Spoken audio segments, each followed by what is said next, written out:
மாறும் நாயகனே, நல்லவரே என் இயேசுவே. நான் பாடும் பாடலின் காரணரே, நன்மைகள் எதிர்பார்த்து உதவாதவர், ஏழையாம் என்னை என்றும் மறவாதவர். சொல்லலாமா? நன்மைகள் எதிர்பார்த்து உதவாதவர், ஏழையாம் என்னை என்றும் மறவாதவர்.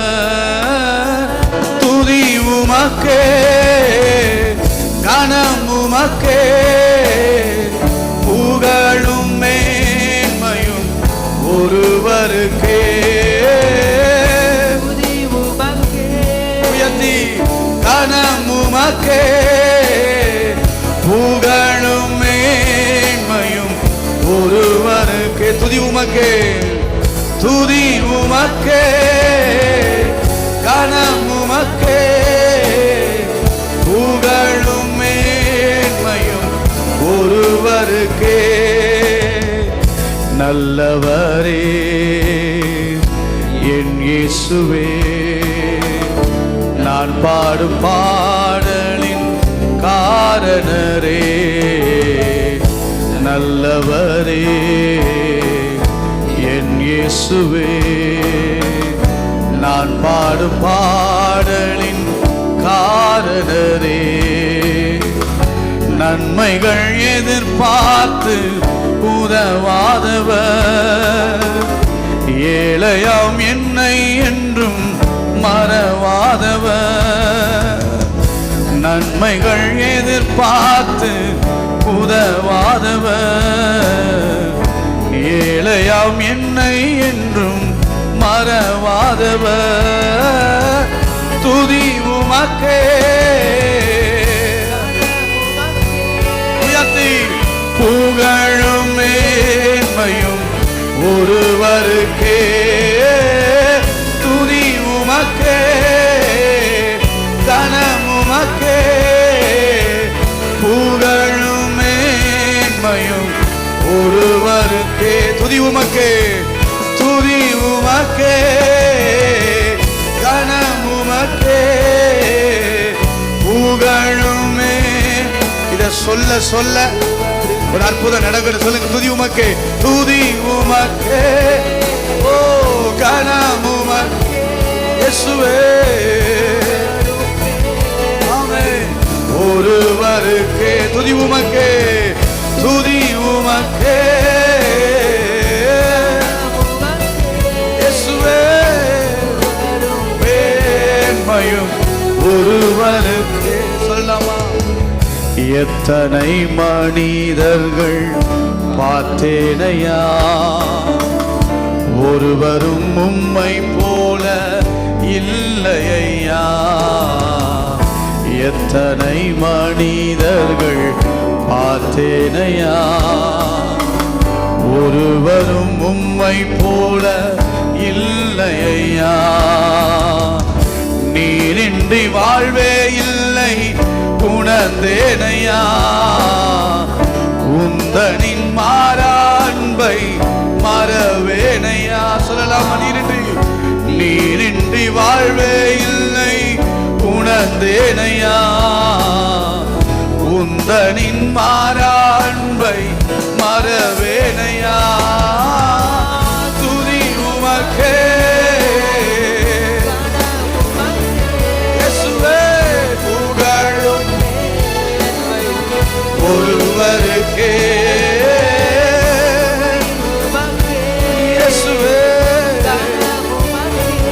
ஆமென். புகழும் மேன்மையும் ஒருவருக்கே. துதி உமக்கே, துதி உமக்கே. அப்படியே ஆராதிங்க ஆண்டவரே. எல்லாம் கனம் மகிமை எல்லாம் மேன்மையும் ஒருவர். ஒரு விசை கரம் உயர்த்தி துதி உமக்கே, கனம் உமக்கே, புகழும் மேன்மையும் ஒருவருக்கே.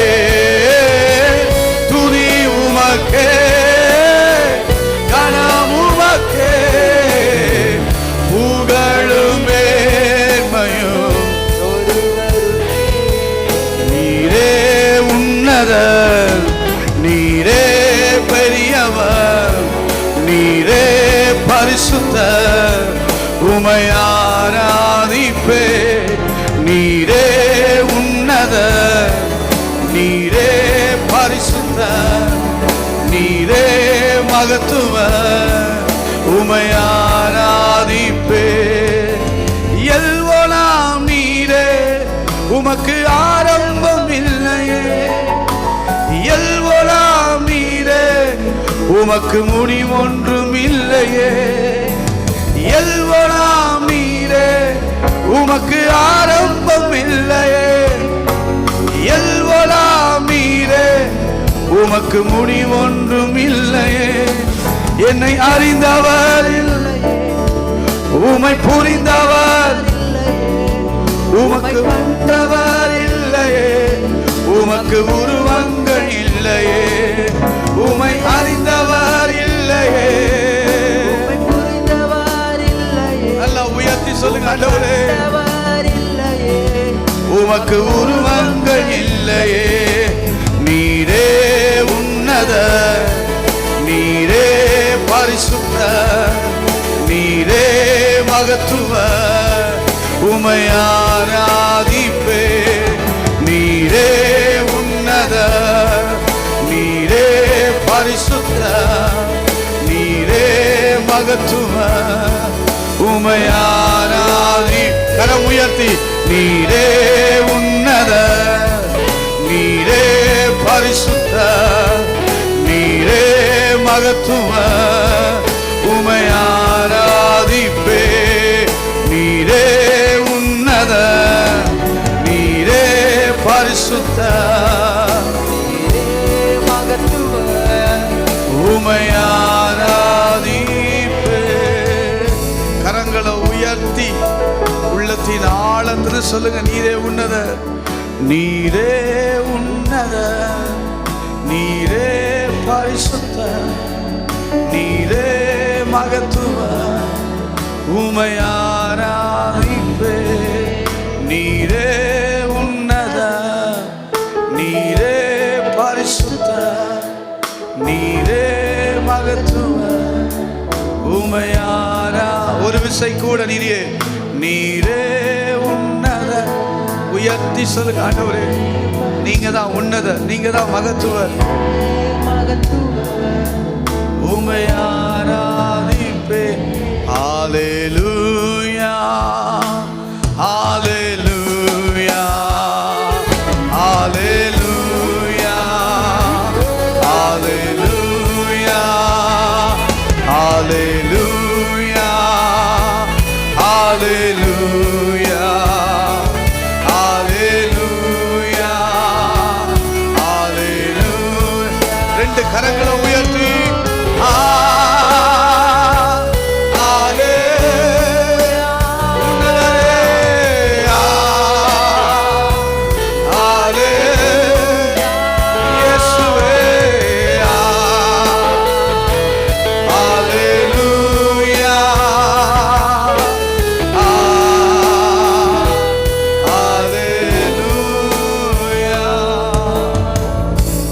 ஆண்டவரே, இயேசுவின் நாமத்தில் உம்முடைய சமூகத்துக்கு நேராய் நாங்கள் கடந்து வருகிறோம். எங்களை கொண்டு வந்து உம்முடைய சமூகத்தில் நின்று செபிக்க, ஆராதிக்க, வசனங்களை கேட்க எங்களுக்கு கொடுத்த நல்ல கிருபைகளுக்காக ஸ்தோத்திரம்.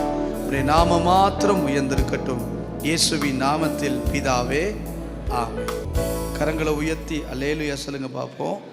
சுருக்கமாய் கர்த்தருடைய வசனத்தை தியானித்து நாம் கடந்து போக கர்த்தர் நமக்கு கிருபைகளை தருவாராக.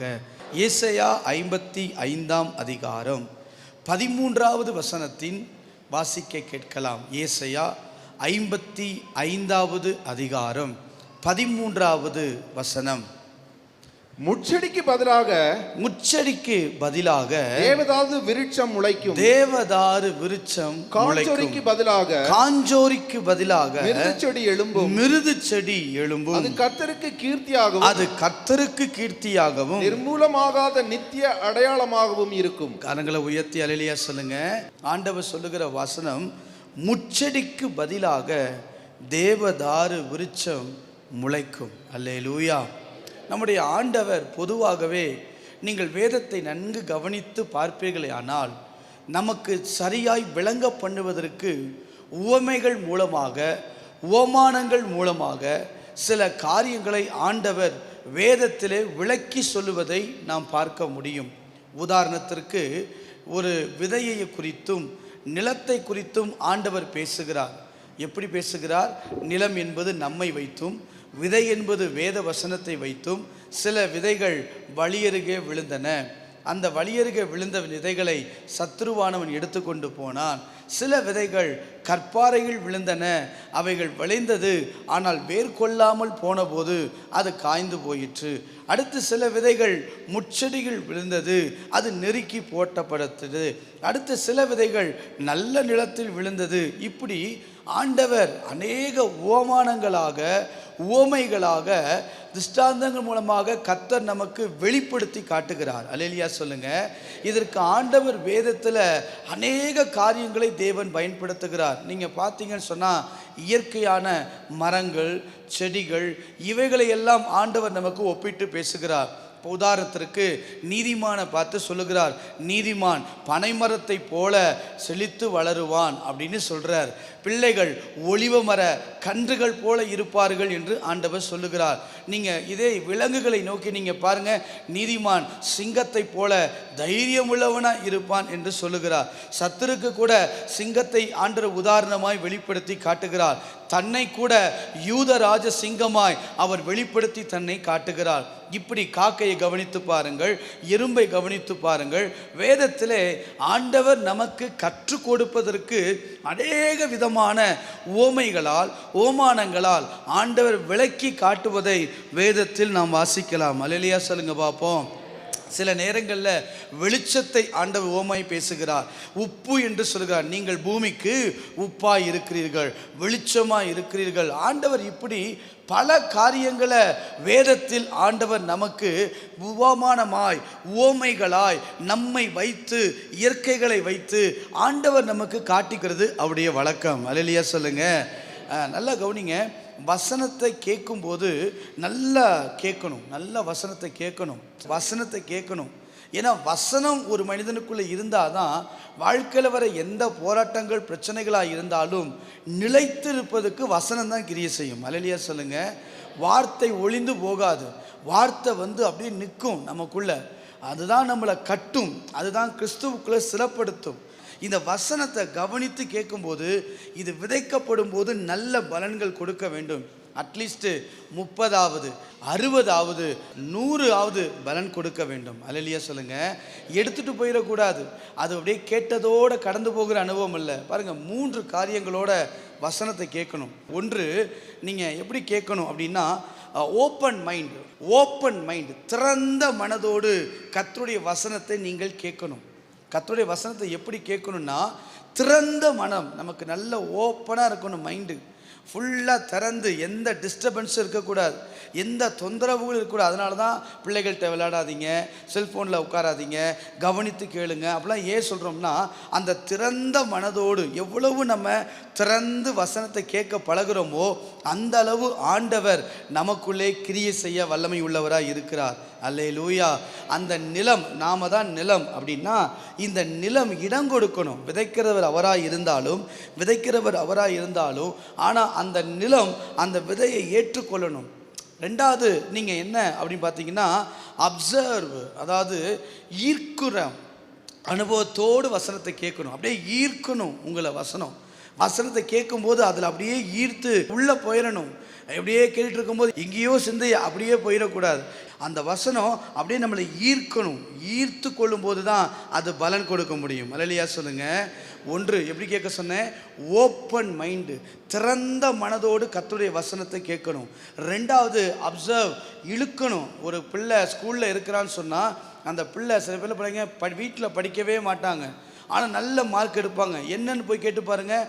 அந்த கிளாஸில் அவங்க கவனிக்கிறது, அந்த டீச்சர் சொல்லி கொடுக்கும்போது அதை அப்படியே அப்சர்வ் பண்ணி அப்படியே தங்கள் சிந்தைக்குள்ளே, அப்போ வசனத்தை அப்படியே அப்சர்வ் பண்ணணும், ஈர்த்து கொள்ளணும். அந்த வசனம் அப்படியே உள்ளுக்குள்ளே வந்து விதைக்கப்படணும், அப்படியே அது நிலச்சி நிற்கணும். அப்போ தான் ஏதோ ஒரு பிரச்சனை வரும்போதும் ஏதோ ஒரு போராட்டத்தை நம்ம சந்திக்கும் போதும் அந்த வசனம் நமக்குள்ளேருந்து ஆட்டோமேட்டிக்காக வெளியே வரும். ஆட்டோமேட்டிக்காக நமக்குள்ளே ஆண்டவர் பேசுவார். அன்னைக்கு நீ இதை கேட்டில்ல, அன்னைக்கு இந்த காரியத்தை உனக்கு சொல்லி கொடுத்தாங்கல்ல, அன்னைக்கு இந்த வசனத்தை ஞாபகப்படுத்த நினைப்பூட்டி கர்த்தர் நம்மை நடத்த வல்லமை உள்ளவராக இருக்கிறார். அல்லேலூயா. மூன்றாவது என்னன்னா ஆப்பர்ச்சுனிட்டி. அதாவது தேவன் தரும் வாய்ப்புகளை நீங்கள் சரியாய் பயன்படுத்தி கொள்ள வேண்டும்.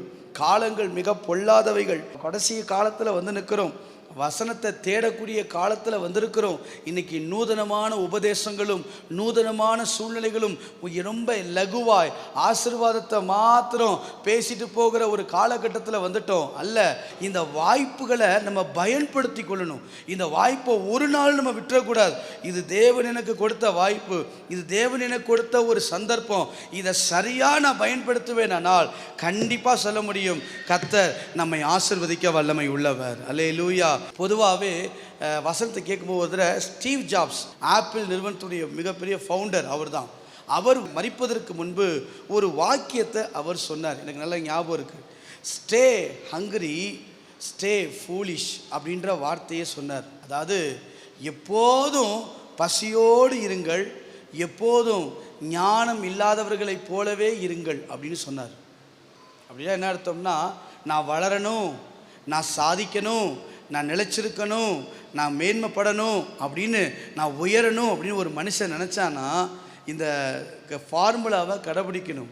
ஸ்டே ஹங்கரி, எப்போவுமே பசியோடு. நான் திருப்தி ஆகிட்டேன்னு சொல்லக்கூடாது, எனக்கு எல்லாம் தெரிஞ்சிருச்சுன்னு சொல்லக்கூடாது. ஸ்டே ஃபூலிஷ், எப்போவுமே எனக்கு ஒன்றும் தெரியலை, எப்போவுமே இன்னும் நான் கற்றுக்கொள்ள வேண்டியது உண்டு, எப்போவுமே எல்லாவற்றையும் நான் அறிந்திடலை.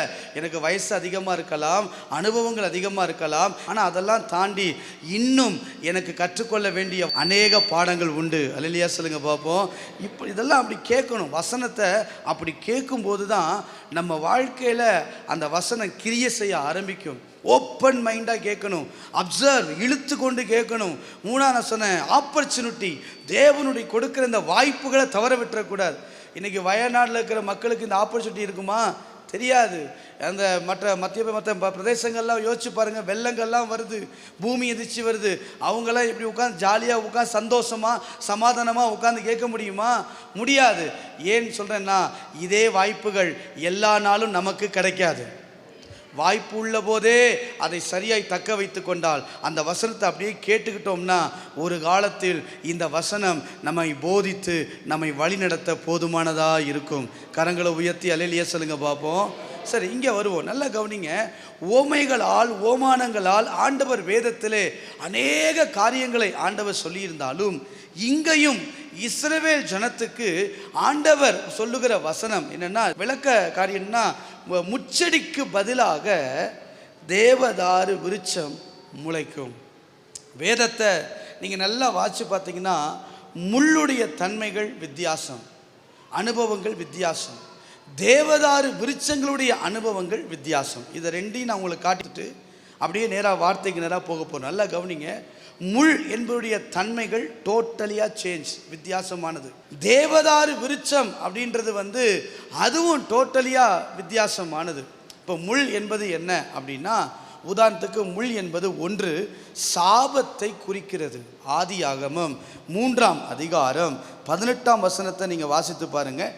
ஆதியாகமம் 3ஆம் அதிகாரம் 18வது வசனத்தை நான் வாசிக்க கேட்கலாம். அது உனக்கு முள்ளும், அது உனக்கு முள்ளும் குறுக்கும் முளைப்பிக்கும். நல்லா கவனிங்க. அதுவரை தேசத்தில் முள்ளு கிடையாது, அதுவரை தேசத்தில் ஆண்டவர் முள்ளை பிறப்பிக்கலை. ஆனால் என்றைக்கும் ஒரு மனிதன் தேவனுடைய கட்டளையை மீறி, தேவனுடைய வார்த்தைகளை மீறி, தேவ சத்தத்துக்கு கீழ்ப்படியாமல் அவன் கடந்து போகும்போது இந்த சாபமான இந்த முள் அவனுடைய வாழ்க்கையிலே கடந்து வருகிறது.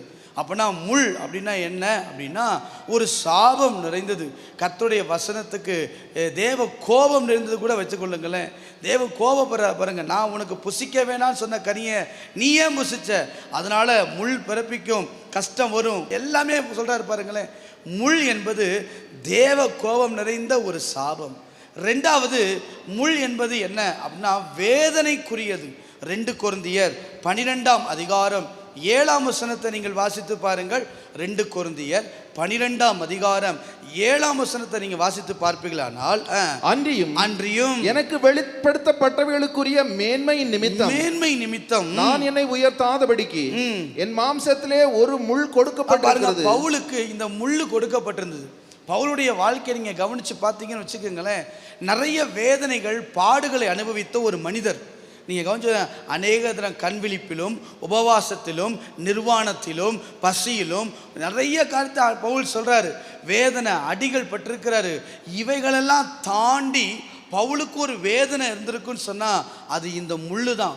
சிலர் சொல்கிறாங்க சரீரம், சிலர் சொல்கிறாங்க ஒரு வாழ்க்கையில் நடந்த சம்பவங்கள், அதெல்லாம் நமக்கு தேவையில்லை. ஆனால் முள் என்பது ரெண்டாவது வேதனையை கொடுக்கக்கூடிய ஒன்று சொன்னேன், சாபத்தை கொடுக்கக்கூடியது. தேவ கோபம் நிறைந்த சாபம்.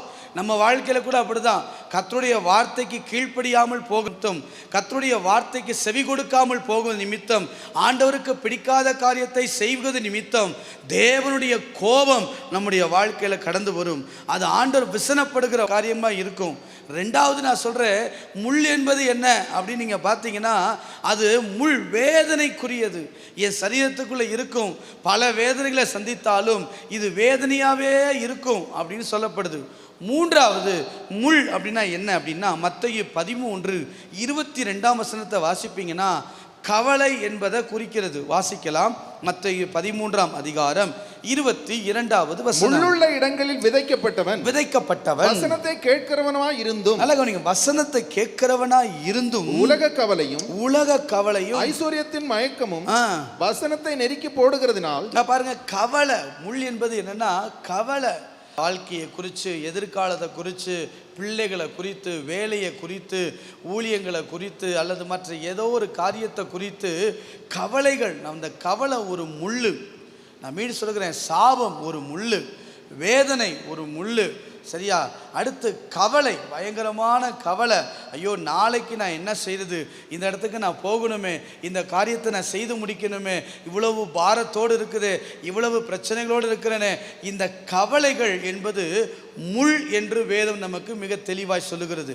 நான்காவதாக நீங்கள் மார்க்கு 15ஆம் அதிகாரம் 17. சிவப்பான மேலங்கி அவருக்கு உடுத்தி முள்முடியை பின்னி அவருக்கு சூட்டி. அப்ப எவ்வளவு வேதனை இருந்திருக்கும் பாருங்க. சிலுவையில் அவர் எத்தனை மணி நேரம் தொங்குனா தெரியுங்களா? அந்த முள் சொல்கிறாங்க, அந்த கிறிஸ்டினான்ற முள் அது அவ்வளோ நீல முள்ளு தான். அது குத்தி கண்ணு வழியாக வெளியே வந்து நினைச்சான். ஒரு சின்ன முள் கையில் குத்துனா அது திருத்துக்கிட்டே இருக்குது. அதை எப்படியாவது எடுத்துடணும், அது இருக்கிற வரைக்கும் பெயினாக இருக்குது. ஆனால் ஏசப்பாவுக்கு யோசிச்சு பாருங்களேன், எவ்வளவு காயப்படுத்தியிருக்கும். தலை முழுவதும் முள்ளில் அடிச்சிருக்காங்க. முள்ளை வச்சு தான் அடித்து அந்த சதையை பிச்சாங்க. யோசித்து பாருங்களேன், காயப்படுத்தும் ஒன்று அப்படின்னா சிலருடைய வார்த்தைகள், சிலர் சொன்ன காரியங்கள், வாழ்க்கையில் நடந்த சம்பவங்கள், வாழ்க்கை நடந்த கசப்பின் அனுபவங்கள், இவைகள் எல்லாம் ஒரு முள். அல்லேலூயா சொல்லுங்க பார்ப்போம். இதெல்லாம் நீங்கள் நல்லா கவனிக்கணும். ஆண்டவர் சொல்கிறாரு, முட்களுக்கு பதிலாக தேவதாரு விருட்சத்தை கத்த தரப்போகிறார். நல்லா கவனிங்க. இந்த முட்கள் என்பது என்ன? முதல்ல சொன்ன சாபத்தினுடைய அனுபவம். முட்கள் என்பது என்ன? அது வேதனை நிறைந்த ஒரு அனுபவம். முட்கள் என்பது என்ன? அது கவலைகள் நிறைந்த ஒரு அனுபவம். முட்கள் என்பது என்ன? அது காயப்படுத்தும் ஒரு அனுபவம். முட்கள் என்பது என்ன? பலவீனத்தை உண்டாக்கும் அனுபவம். 2 கொரிந்தியர் 12 வாசிச்சு பார்த்தீங்கன்னா, அது எனக்கு பலவீனன்னு பவுல் சொல்லுவார். பலவீனப்படுத்துகிற ஒன்று முள். நம்மளை பலவீனப்படுத்திக்கிட்டே இருக்கும், எழும்பவே விடாது. எழும்பி நல்லா இருக்கிற மாதிரி இருக்கும், மறுபடியும் ஏதோ ஒரு இடத்துல வந்து மறுபடியும் பலவீனம். எழுந்து ஓடக்கூடாதபடி, சாதிக்கக்கூடாதபடி, தேவன் வைத்த ஓட்டத்தை ஓடக்கூடாதபடி, ஏதோ ஒரு விதத்தில் அது சரீரத்திலேயோ வாழ்க்கையிலேயோ ஆவிக்குரிய வாழ்க்கை ஏதோ ஒன்றில் அந்த முள் என்ன செய்யும்னா நம்மளை பலவீனப்படுத்தி கொண்டே இருக்கும். அல்லேலூயா. இந்த முள் என்பது அநேக பிரச்சனைகளுக்குரியது, சிக்கலுக்குரியது. நிறைய நான் சொல்ல முடியும். இப்படி முள்ளை குறித்து வேதம் முழுவதும் நீங்க வாசித்து பார்த்தீங்கன்னா எதிர்மறையாக தான் அங்க சொல்லப்பட்டிருக்கிறது.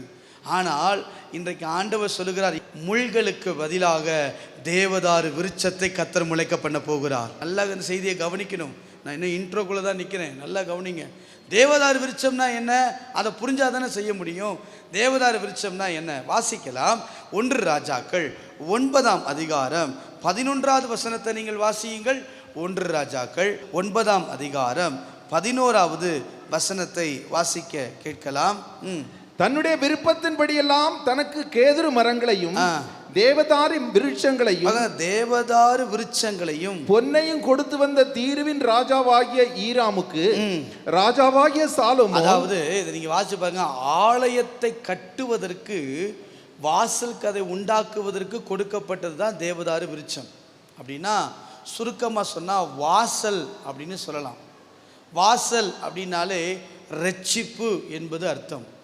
யோவானில் நீங்கள் வாசித்து பார்த்தீங்கன்னா 10ஆம் அதிகாரத்தில் நானே வாசல் அப்படின்னு ஏசப்பா அங்கே சொல்லுவார். நானே வாசல் அப்படின்னா அவர் தான் ரட்சிப்பு. தேவதாரு விருட்சம்னா என்ன தெரியுமா முதல் அர்த்தம்? ரட்சிப்பு என்று அர்த்தம். அல்லேலூயா சொல்லுங்க பார்ப்போம். என் வாழ்க்கையினுடைய வாசல், அந்த வாசல் வழியாக தான் நான் பரலோகத்துக்குள்ளே போக முடியும். இந்த வாசல் வழியாக தான் நான் ஆசீர்வதிக்கப்பட முடியும். வாங்க, நீங்கள் வரும்போது வாசல் வழியாக தான் உள்ளே வந்தீங்க. வாசல் வழியாக வரவங்க தான் நல்லவங்க, புறம்பாக வரவங்க தீயவங்க. அப்படின்னா வாசல் வழி அப்படின்னா ரட்சிக்கப்பட்டு இயேசுவின் மூலமாய் தான் நமக்கு எல்லாவற்றையும் பெற்றுக்கொள்ள முடியும். அல்லேலூயா சொல்லுங்க பார்ப்போம். இப்போ தேவதாரு விருட்சம்னா என்ன தெரியுமா? ரட்சிப்பின் அனுபவம். ஒரு வாசலை கர்த்தர் நமக்கு வைத்திருக்கிறார். ரெண்டாவது, தேவதாரு விருட்சம்னா என்ன அப்படின்னா 2 சாமுவேல் 6:5 வாசிங்க. 2 சாமுவேல் 6:5. 2 சாமுவேல் 6. தாவீதும் இஸ்ரவேல் சந்ததியார் அனைவரும் தேவதாரு மரத்தால் பண்ணப்பட்ட சகலவித கீத வாத்தியங்களோடும். பாருங்க, தேவதாரு மரத்தால் பண்ணப்பட்ட சகலவித கீத வாத்தியங்களோடும் சுரமண்டலம், தம்புரு, மேளம், வீணை, கைத்தாளம் ஆகிய இவைகளோடும் கர்த்தருக்கு முன்பாக ஆடி பாடி கொண்டு போனார்கள். வசனத்தில் எப்படி சொல்லியிருக்கிறாம்ல, கீதங்களோடு சுரமண்டலங்களோடு ஆடி பாடி போனார்கள். ஆனால் ஏன் ஆவியானவர் தேவதாரு மரத்தால் பண்ணப்பட்ட அப்படி சொல்கிறார் தெரியுமா? அந்த தேவதாரு மரத்துக்கு இன்னொரு அர்த்தம் துதியின் சத்தம். அல்லேலூயா சொல்லுங்க பார்ப்போம். துதியின் சத்தம். 100ஆம் சங்கீதத்தில் வாசிக்கிறோம், அவர் வாசலில் துதியோடு. ஆண்டவர் சொல்கிறார் துதியோடு, ஆனந்த களிப்போடு. தேவதாரு மரம் என்றால் சந்தோஷத்தை கர்த்தர் நமக்கு தருகிறார். அல்லேலூயா சொல்லுங்க பார்ப்போம். மகிழ்ச்சி, ஜாய். முதல்ல சொன்னேன், தேவதாரு விருட்சம்னா என்ன தெரியுமா? அது ரட்சிப்பின் வாசல். என் வாழ்க்கையில் ரட்சிப்பை கொடுக்கிற வாசல்.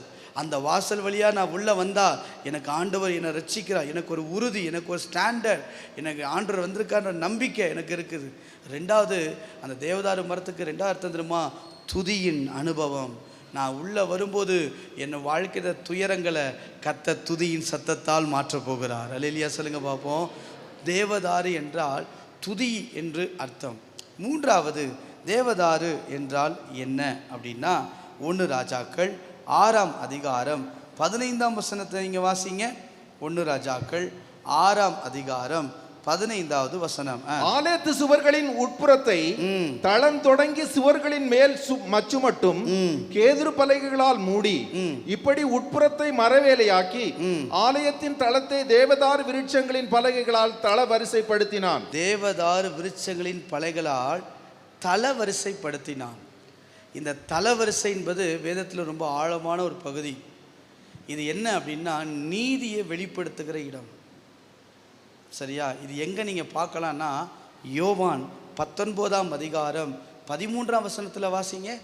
யோவான் 19ஆம் அதிகாரம் 13ஆம் வசனத்தில் வாசித்து பாருங்களேன்.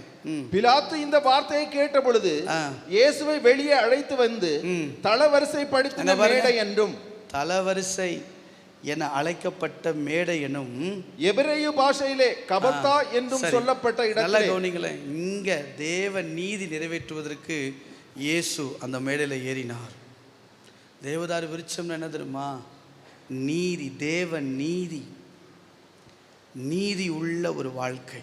அங்கே சொல்லப்பட்ட தலவரிசை, ஆசரிப்பு கூடாரத்தில் தலவரிசைப்பட சொன்னால் எங்கே தெரியுமா அதுக்கு அடையாளம்? இயேசு அங்கே ஏறி நிற்கிறார் பாருங்களேன், தேவ நீதியை நிறைவேற்றுவதற்கு. நல்லா கவனிங்க. அப்போ தேவ நீதி, தேவதாரு விருட்சம்னா நீதி வெளிப்படுகிற இடம். நம்பர் 1 நான் சொன்னேன் ரட்சிப்பை வெளிப்படுத்தும் இடம். நம்பர் 2 நான் சொன்னேன் துதியை வெளிப்படுத்தும் இடம். 3 என் நீதியை வெளிப்படுத்தும் இடம். கரங்களை உயர்த்தி அல்லேலூயா சொல்லுங்க பார்ப்போம்.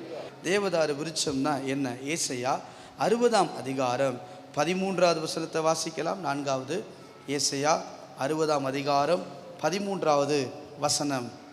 என் பரிசுத்த ஸ்தானத்தை சிங்காரிக்கும்படிக்கு லீபனோனின் மகிமையும் தேவதாரு விருட்சங்களும் பாய்மர விருட்சங்களும். அங்க பாருங்க, என் பரிசுத்த ஸ்தானத்தை சிங்காரிக்கும்படி அப்படின்னா மகிமை. தேவதாரு விருட்சம்னா என்ன தெரியுமா? க்ளோரி, மகிமை, மகிமை. அல்லேலூயா. முதல்ல சொன்னேன் அது ரட்சிப்பு, 2வது சொன்னேன் அது துதி, 3வது சொல்கிறேன் அது தேவ நீதி, 4வது சொன்னேன் அது மகிமை. கரங்களை உயர்த்தியாலே சொல்லுங்க பார்ப்போம். அந்த மகிமை, அந்த மகிமை தான் தேவதாரு விருட்சம். முள் என்கிற அனுபவம் வேறு. முள் என்பது என்ன தெரியுமா? அது வேதனை. முள் என்பது என்ன தெரியுமா? அது கவலை. முள் என்பது என்ன தெரியுமா? அது காயப்படுத்துதல். முள் என்பது என்ன தெரியுமா? அது நம்முடைய வாழ்க்கையில் பலவீனப்படுத்துவது. முள் வேறு. ஆனால் இன்றைக்கு இந்த மாதத்தில் கர்த்தர் உங்களை எப்படி தெரியுமா செய்ய போகிறாரு? முட்களுக்கு பதிலாக, அதாவது வேதனைக்கு பதிலாக சந்தோஷத்தை கர்த்தர் தரப்போகிறார். தேவதாரு விருட்சமாய் கர்த்தர் உங்களை மாற்றப் போகிறார். கரங்களை உயர்த்தி அல்லேலூயா சொல்லுங்க பார்ப்போம். இப்போ உங்களுக்கு புரியுதா? முட்களுக்கு பதிலாக தேவதாரு விருட்சம் முளைக்கும் அப்படின்னா எத்தனை நாட்கள் காயப்பட்டீர்களோ அந்த காயத்திற்கு பதிலாக கர்த்தர் உங்கள் வாழ்க்கையில் சந்தோஷத்தை திரும்ப தரப்போகிறார். உங்கள் வாழ்க்கையில் எந்த அளவு வேதனையை நீங்கள் அனுபவித்தீங்களோ அந்த வேதனையை தாண்டி கர்த்தர் சமாதானத்தை உங்கள் வாழ்க்கையில் கர்த்தர் தரப்போகிறார். நல்ல கைகளை தட்டி சொல்லுங்க பார்ப்போம். என் வாழ்க்கையில் முட்களுக்கு பதிலாக தேவதாரு விருட்சம் முளைக்கும். என் வாழ்க்கையில் இந்த வேதனைகளுக்கு பதிலாக கர்த்தர் எனக்கு சந்தோஷத்தை தரப்போறார். என் வாழ்க்கை நான் சந்தித்த வேதனைகளுக்கு பதிலா, இடுக்கண்களுக்கு பதிலா, கவலைக்கு பதிலா, சொல்லுங்க சிஸ்டர், வாயை திறந்து ஒவ்வொன்றா சொல்லுங்க. என் வாழ்க்கை சந்த காயங்களுக்கு பதிலா என் வாழ்க்கையில கர்த்தர் நன்மையை விதைக்க அவர் போகிறார். அல்லேலூயா. அதான் முட்களுக்கு பதிலாக கசப்பின் அனுபவம். ஓகே, கஷ்டம்தான், ஓகே, எல்லாம் சொன்னா ஆமான்னு சொல்லி பழகுங்க. இப்படி சொல்லுங்க, ரொம்ப காயப்பட்டீங்க, ஆமா தான். ரொம்ப வேதனையா இருந்தீங்க, ஆமா. நிறைய கவலைகள் இருந்தது, ஆமா. நிறைய வருத்தங்கள் இருந்தது, ஆமா. வேதனைகள் இருந்தது, ஆமா. எல்லாம் ஆமா சொல்லுங்க. சொல்லிட்டு கடைசியா சொல்லுங்க, இதற்கு எல்லாம் பதிலாக கர்த்தர் என்னை திரும்ப முளைக்க பண்ண போகிறார். என்னை தேவதாரு விருட்சமா இதுவரை எல்லாரும் பார்க்கத்தக்க, மற்றவங்க பார்த்திருந்தா வேற மாதிரி, ஆனா என் தேவன் என்ன பார்த்ததுனால கையை தட்டி, நல்ல கைகளை தட்டி ஆவியானவருக்குள்ள கடந்து வாங்க. ஆண்டவரே, என் வாழ்க்கை அது முட்களின் அனுபவம், வேதனையின் அனுபவம், கஷ்டத்தின் அனுபவம், கவலையின் அனுபவம், ஆனால் அவர் என் வாழ்க்கையில அவர் சந்தோஷத்தை தரப்போகிறார். அது மகிழ்ச்சியின் ஆரம்பம். அல்லேலூயா. முட்களுக்கு பதிலாக தேவதாரு விருட்சம் முளைக்கும். நல்லா கவனித்துக் கொள்ளுங்க. என்னை பற்றி அவருக்கு நல்லா தெரியும். அல்லேலூயா சொல்லுங்க பாப்போம். நான் ஒரு நிலம், சொல்லுங்க, நான் ஒரு நிலம். இந்த நிலத்தை அவர் வாங்கி வச்சிருக்கிறாரு. அவருக்கு தெரியும் என் வாழ்க்கையில் எதை முளைக்க பண்ணணும்னு சொல்லி. என் நிலத்தில் நான் கூட விதைக்க முடியாது, என் இஷ்டத்துக்கு நான் வாழ முடியாது. அது காஞ்சேரியாக மாறிடும், அது முற்காடாக மாறிடும். ஆனால் என் தேவனுடைய கரத்தில் இருப்பேன். ஆனால் கர்த்தர் தேவதாரு விருட்சங்களை கர்த்தர் முளைக்க பண்ணுவார். சொல்லுங்க, யார் என்ன சொன்னாலும் சரி, யார் என்ன கவலைப்பட்டாலும் சரி, யாராவது நம்மளை பார்த்துட்டு இவன் முச்செடி தான் சொன்னாலும் பரவாயில்ல, இவன் வேதனைக்குரியவன்னு சொன்னாலும் பரவாயில்ல. யாபேஸை பார்த்து அப்படிதான் சொன்னாங்க. யாபேஸ், நீ ஒரு துக்கமானவன். யாபேஸ், நீ ஒரு வேதனையானவன். யாபேஸ், நீ ஒரு கவலையானவன். யாபேஸ், நீ ஒரு வருத்தமானவன். எல்லாம் சொல்லட்டும். ஒரு நாள் வந்தது, யாபேஸ் தேவனை நோக்கி ஜெபித்த போது கர்த்தர் அவன் எல்லைகளை விசாலப்படுத்தினார். இந்த நாட்கள்ல இதுவரை இருந்த முட்களின் அனுபவங்களை மாற்றி கர்த்தர் உங்களுக்கு விருட்சங்களை கர்த்தர் கட்டளை இடுவார். யார் என்ன பார்த்திருந்தாலும் சரி, இன்னைக்கு நீங்க சொல்லுங்க, நான் ஒரு தேவதாரு விருட்சமா, என் தேவனுடைய கரத்தில் இருக்கிற நிலமா, 100 மடங்கு கொடுக்கிற பலனா, இதுவரை இருந்த முள்கள் எல்லாம் மாறி, இதுவரை இருந்த கசப்பின் அனுபவங்கள் மாறி, வேதனை அனுபவங்களை மாற்றி கர்த்தர் என்னை நிரப்ப போகிறார். அல்லேலூயா, அல்லேலூயா. 3 அனுபவங்களை வேகமா நான் காட்ட போறேன். ஆண்டவர் நமக்கு இப்படி முட்களுக்கு பதிலாக தேவதாரு விருட்சமா என்ன அவர் மாற்ற போகிறார்னா, எதுலெல்லாம் கர்த்தர் மாற்ற போகிறார் என்கிறத 3 கருத்துக்களை வேகமா. நம்பர் 1, ஏசாயா 43ஆம் அதிகாரம் 16ஆம் வசனத்தை நீங்கள் வாசிக்க கேட்கலாம். ஏசாயா 43வது அதிகாரம் 16வது வசனம். சமுத்திரத்திலே வழியையும் வலிய தண்ணீரிலே பாதையும் உண்டாக்கி ரதங்களையும் குதிரைகளையும் ராணுவங்களையும் பராக்கிரமசாலிகளையும் புறப்பட பண்ணி. நல்லா கவனிங்க, இந்த வசனத்தை நல்லா கவனிச்சு பார்த்தீங்கன்னா, முதல் வசனத்தை வாசிச்சு பாருங்க, அந்த 16 வசனம் பாதையை உண்டாக்கி. அடுத்த வசனத்தை வாசிச்சு பாருங்க, புறப்பட பண்ணி. நல்லா கவனிச்சுக்கோங்க, எகிப்து தேசத்தில் இருக்கிற ஜனங்கள் விடுதலையாகி வராங்க.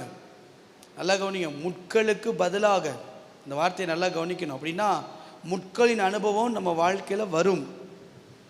ஒரு பிரச்சனை போனால் இன்னொரு பிரச்சனை வரத்தான் செய்யும். ஒரு போராட்டம் போனால் இன்னொரு போராட்டம் வரத்தான் செய்யும். ஒரு பிரச்சனைந்து வெளியே வந்தால் இன்னொரு பிரச்சனை காத்துக்கிட்டு இருக்கும். ஆனால் நீங்கள் சொல்லுங்கள், யார் உங்கள் டைரியில் இப்படி முட்கள்னு எழுதினாலும் நீங்கள் பக்கத்தில் எழுதுங்க, பதிலாக தேவதாரு விருட்சம் முளைக்கும். போராட்டம் உண்மைதான் பிரதர், பிரச்சனைகள் உண்மைதான் பிரதர், கஷ்டங்கள் உண்மைதான் பிரதர், அதெல்லாம் வர்றது உண்மைதான். ஆனால் உங்களுக்கெல்லாம் தெரியாத ரகசியம் தெரியுமா? என்ன அவர் விலை கொடுத்து வாங்கினதுனால, என்ன நிலமான வச்சிருக்கிறதுனால, அவர் எதை முளைக்க விரும்புகிறாரோ அது மட்டும்தான் முளைக்க செய்வார். அது மட்டும்தான் முளைக்கும், வேறெல்லாம் முளைக்க வாய்ப்பே கிடையாது. சத்ருவும் வந்து முளைக்க முடியாது, மனுஷனும் வந்து முளைக்க வைக்க முடியாது, யாரும் நம்ம வாழ்க்கையை தலைகீழாக மாற்ற முடியாது. சிலர்லாம் பேரண்ட்ஸ் ரொம்ப நேசிப்பாங்க, என் பையனை நான் அப்படி ஆக்க போகிறேன், என் பிள்ளைய நான் இப்படி படிக்க வைக்க போகிறேன். அதெல்லாம் நடக்காது சிஸ்டர். என்னைக்கு பிள்ளை கத்தரால் ஒரு சுதந்திரம் சொன்னோமோ அன்னைக்கே கத்தர் நினைத்த திட்டங்கள் தான் நம்ம வாழ்க்கையில் நடக்கும். நல்லா கவனிங்க, இங்கே புறப்பட பண்ணிட்டு அங்கேயும் புறப்பட பண்ணுறாரு பாருங்களேன். இங்கே வழியை உண்டாக்கிட்டு அங்கே போய் புறப்பட பண்ணுறார். ஏன் இந்த அனுபவம்? சில நேரங்களில் வாழ்க்கையில் சில போராட்டங்களை வருவது போல இருக்கலாம், முட்களின் அனுபவத்தை போல இருக்கலாம், கஷ்டத்தை போல இருக்கலாம். நல்லா தானே விடுதலையாகி வந்தோம், சந்தோஷமாக தானே பாடிக்கிட்டு வந்தோம், இஸ்ரவேலின் தேவன் பெரியவர் சொல்லிட்டு தானே வந்தோம், இனி எகிப்தியரை பார்க்க போகிறதுல தான் சொல்லிட்டு தானே வந்தோம், அப்பா ஒரு பெரிய விடுதலைன்னு சொல்லிட்டு தான் நடந்து வந்தேன். ஆனால் நடந்து வந்த கொஞ்ச நேரத்திலேயே செங்கடல் முன்பதாக நிற்கிறது. சரி, செங்கடல் தான் நிற்குதுன்னு பார்த்தா பின்னோடு பார்வோனின் சேனை. நல்லா யோசித்து கவனித்து பார்த்தீங்கன்னா, பார்வோனை இருதயத்தை கடினப்படுத்தினவரும் கர்த்தர் தான், பார்வோனை திரும்ப புறப்பட பண்ணினவரும் கர்த்தர் தான். அவருடைய கிரியைகளை நம்ம ஒன்றுமே புரிந்து கொள்ளவே முடியாது லைஃப்பில். நீங்கள் நல்லா கவனித்து பார்த்தீங்கன்னா, எதிரியவே அவரே உண்டு பண்ணி அவங்க முன்னாடி கர்த்தர் நம்மளை தலை நிமிர பண்ணுவார். அல்ல, சத்துருக்களுக்கு முன்பதாக பந்தி ஆயத்தப்படுத்தணும். நல்லா கவனிச்சு பாருங்கள், பந்தி எங்கே ஆயத்தப்படுத்தணும்? அமைதியான இடத்துல, சாப்பிட்ற இடத்துல நிம்மதியாக சாப்பிட்ணுன்னு சொல்லுவாங்க. ஆனால் எங்கே பந்தி வச்சிருக்கிறார் தெரியுங்களா? சத்துருக்களுக்கு முன்பு. அப்போ ஆண்டவர் சில நேரங்கள் நடத்துகிற பாதை ஒரு முட்களை போல இருக்கலாம். என்ன ஆண்டவரே கஷ்டமாக இருக்குது, என்ன ஆண்டவரே போராட்டமாக இருக்குது. இல்லை, உங்களுக்கு தெரியாத ரகசியம் தெரியுமா? அந்த டேபிளில் உட்கார வச்சு கர்த்தர் நம்ம தலையை எண்ணெயால் அபிஷேகம் பண்ண போகிறார். அந்த சத்துருக்கு முன்பதாகவே, அவன் வைத்த திட்டத்துக்கு முன்பதாகவே நம்முடைய தலையை உயர்த்துகிற தேவன் தான் நம்மோடு கூட இருக்கிறவர். இங்கே யோசித்து பாருங்களேன், அவன் இருதயத்தை கடினப்படுத்தினதே ஆண்டவர் தான். மோசே போய் நின்றுட்டு எங்கள் ஜனங்களை ஆராதனை செய்ய போவிடும், இருதயத்தை கடினப்படுத்துகிறார். இவரே போய் கேட்க சொல்கிறாரு, இவரே போய் பார்வோன்ட்ட பேச சொல்கிறாரு, இவரே அவனுடைய இருதயத்தை கடினப்படுத்துகிறாரு. ஆண்டவருக்கு எல்லாம் தெரியும், ஒரு காலம் வரும், அந்த காலத்தில் வரும்போது கர்த்தர் நமக்கு பெரிய அற்புதங்களை செய்வார். அல்லேலூயா. முட்களின் அனுபவமாகவே அல்ல, அதை மீண்டும் தேவதாரு விருட்சமாய் கர்த்தர் முளைக்க பண்ண வல்லமை உள்ளவர். முதல் கருத்து என்ன தெரியுமா? போராட்டத்துக்கு பதிலாக வெற்றியை கர்த்தர் தரப்போகிறார். நீங்கள் நின்று கொண்டு கர்த்தர் செய்யும் இரட்சிப்பை அல்ல, இரட்சகரை காண்பீர்கள். அல்லேலூயா சொல்லுங்க பார்ப்போம். ஐயோ போராட்டம் வருது, ஐயோ முள்ளின் அனுபவம், இப்போ தானே விடுதலையாகி வந்தது போல் இருக்குது, இப்போ தானே கொஞ்சம் ரிலாக்ஸ் ஆனது போல் இருக்குது. மீண்டும் பார்வோனின் தேனை, மீண்டும் பார்வோனுடைய சத்தம், மீண்டும் குதிரையின் சத்தம், மீண்டும் அந்த வேகம். ஐயோ நான் எதை கேட்கக்கூடாதுன்னு நினச்சேனோ அதே சத்தத்தை கேட்கறதுக்கு மீண்டும் நான் வந்துட்டேனே அப்படின்னு நீங்கள் நினச்சிருக்கலாம். ஆனால் நீங்கள் சொல்லுங்கள், அந்த சத்தம் எதுக்கு தெரியுமா? அதுக்கு ஒரு காரணம் இருக்குது. அவனை விட்டு வைக்க விரும்பலை, அவனை ஆண்டவர் புதைக்க அவர் விரும்பினார், மீண்டும் எழும்பாதபடி. உங்களுக்கெல்லாம் தெரியாது, அவர் வழியை உண்டாக்கிட்டாராம். அப்பயே வழியை உண்டாக்கிட்டார். கோலை நீட்ட வேண்டியது மட்டும்தான். என்ன தெரியுமா சொல்லணும்? செங்கடலாக இருந்தாலும் பார்வோனின் சேனையாக இருந்தாலும் முட்களுக்கு பதிலாக என் வாழ்க்கையில் கர்த்தர் வெற்றியை தர முடியும். போராட்டமாக இருந்தாலும் பாடுகளாக இருந்தாலும் கஷ்டமாக இருந்தாலும் எப்பேற்பட்ட பிரச்சனைகள் வந்தாலும் என் தேவன் என் தலையை உயர பண்ணுகிறவர். அல்லேலூயா சொல்லுங்க பாப்போம். அல்லேலூயா.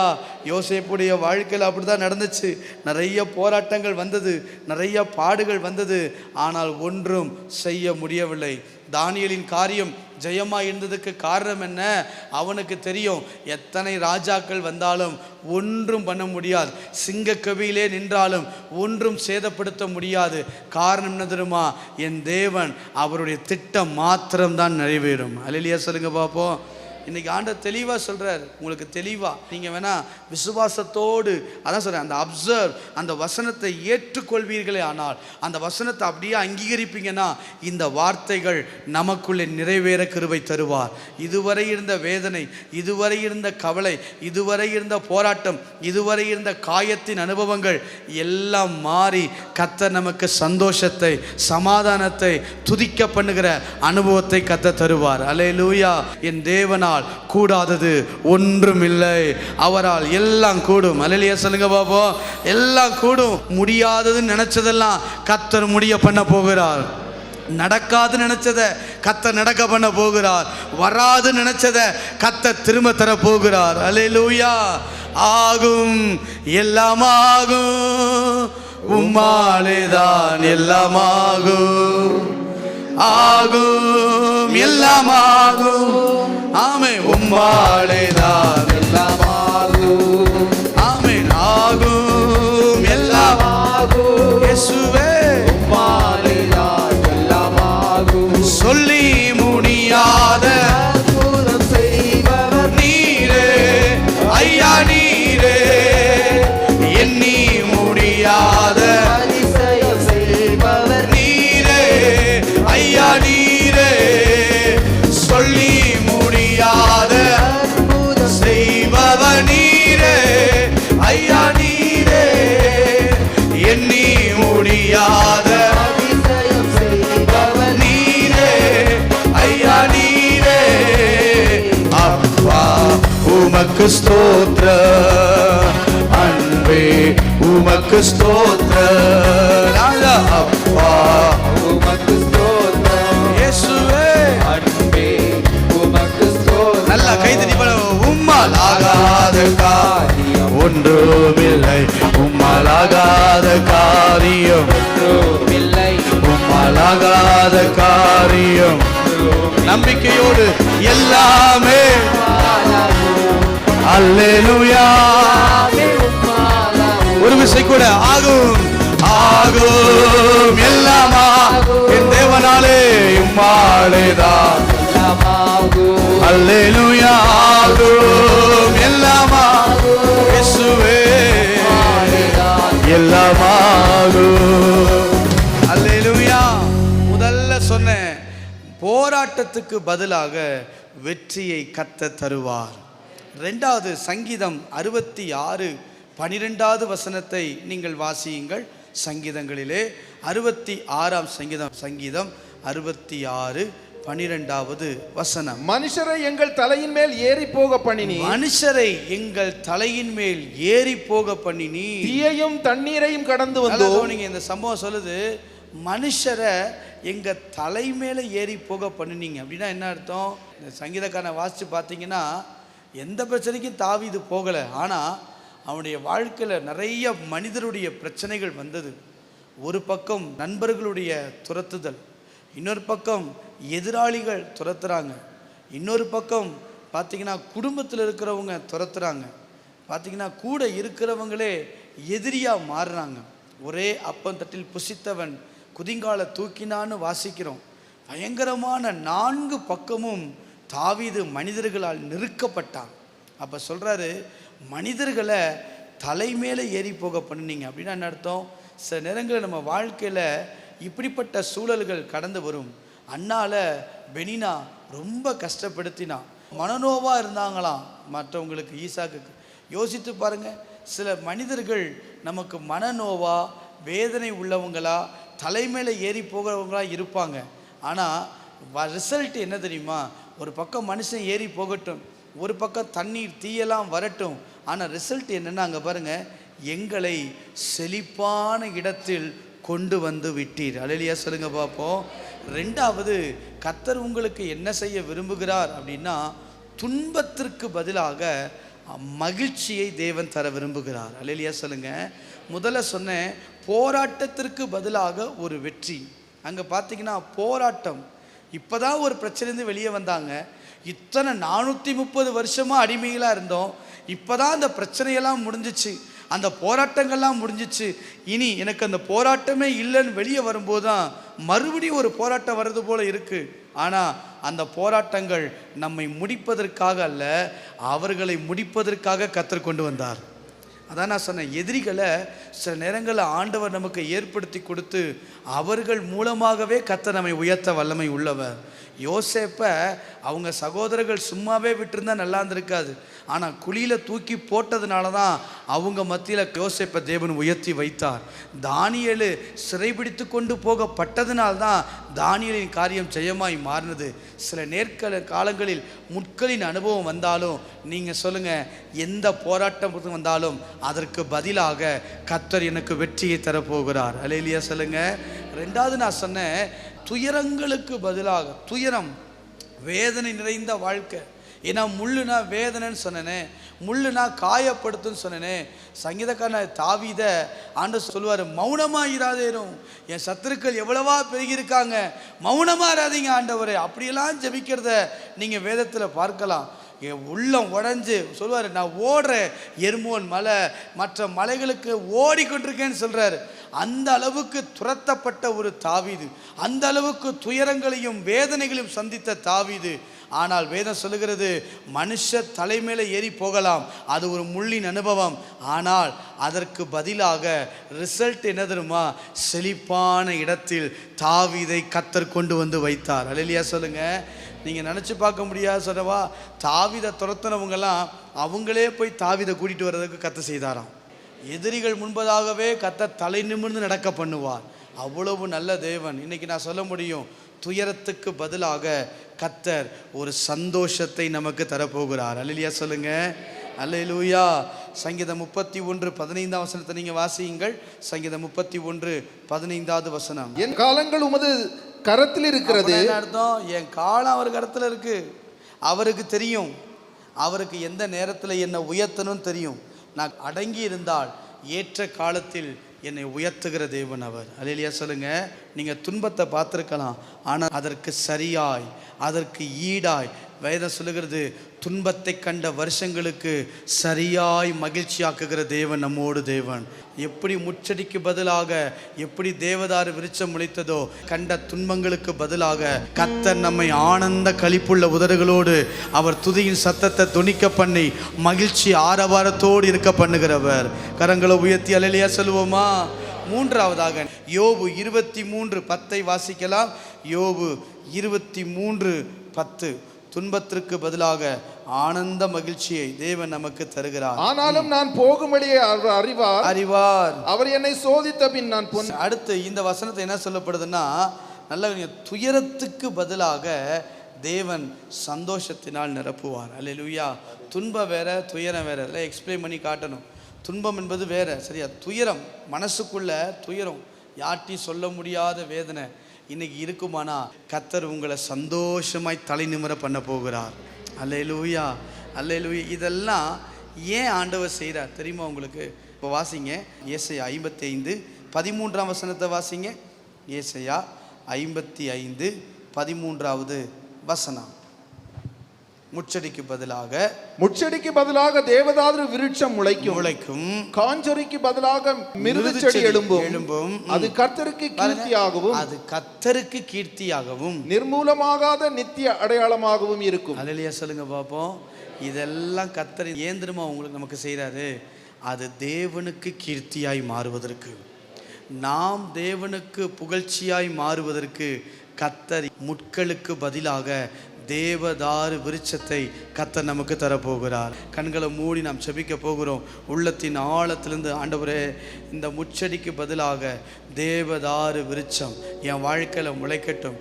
வேதனையின் அனுபவம், கஷ்டத்தின் அனுபவம், துக்கத்தின் அனுபவம், இழப்பின் அனுபவங்கள், இவைகளை எல்லாம் மாற்றி என் வாழ்க்கையில் கர்த்தர் செழிப்பான இடத்துல கர்த்தர் கொண்டு வந்து நிறுத்துவீராக.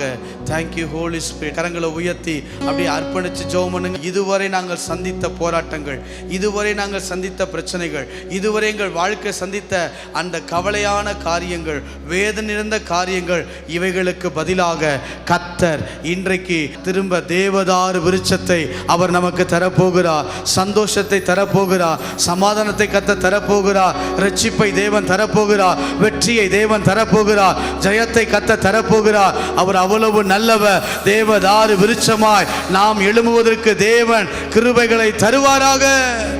அல்லேலூயா. ஆகும், எல்லாம் ஆகும், உம்மாலேதான் எல்லாம் ஆகும். ஆமென். ஆகும், நம்பிக்கையோடு சொல்லுங்க. எல்லாமே சொல்லி முடியாத, சொல்லி முடியாத நீரே, ஓ எண்ணி முடியாத நீரே, சொல்லி முடியாத நீரே, ஐயா இயேசுவே,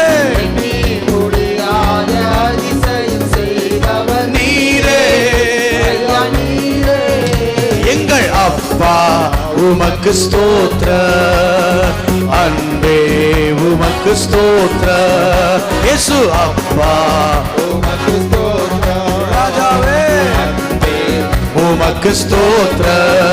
உம்மாலாகாத காரியம் ஒன்றுமில்லை, உம்மாலாகாத காரியம் ஒன்றுமில்லை, உம்மாலாகாத காரியம் ஒன்றுமில்லை. எல்லாமே உம்மாளாகும். அல்லேலூயா. எல்லாமே உம்மா ஆகுமே. எல்லாம் ஆகும், எல்லாம் ஆகும் உம்மாளே. நம்பிக்கையோடு கைகளை தட்டி ஆகும், எல்லாம் ஆகும் உம்மாளேதா, எல்லாம் ஆகும். அல்லேலூயா. ஆகும், எல்லாம் ஆகும். இயேசுவே, முச்சடிக்கு பதிலாக தேவதாரு விருட்சம், தேவதாரு விருட்சம். கரங்களை தட்டி ஆவை நிரம்பி கேளுங்க. என் தேவனே, என்னை ஆசீர்வதிக்கிறவர், என்னை பலப்படுத்துகிறவர், என் ரட்சிப்பை தருகிறவர், சமாதானத்தை தருகிறவர், ஆசீர்வாதங்கள் நிரப்புகிறவர், சுகத்தை தருகிறவர்.